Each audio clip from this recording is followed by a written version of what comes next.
Hello, good morning mga idol. Ito, minsan na lang makagawa. Plasma pa.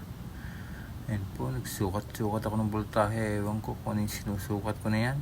Ayan, basta meron siyang 58 volts. Ito pa isa. Ewan ko kung ano itong lumabas na 209 na yan. Basta nagsukat lang ako. Dito naman sa kabila. Ayan. Meron din ng test point dyan. Basta sukat lang ako ng sukat.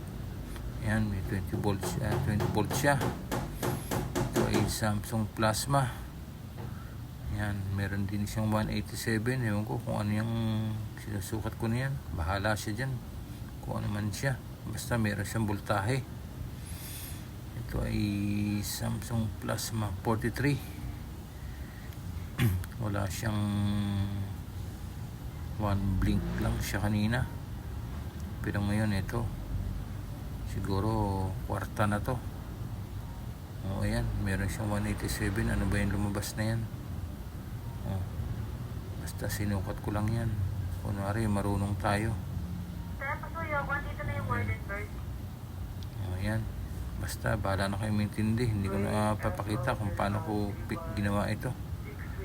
Bahala na rin kayo kung maniniwala kayo sa akin. O aba, nagka-picture. Galing ah.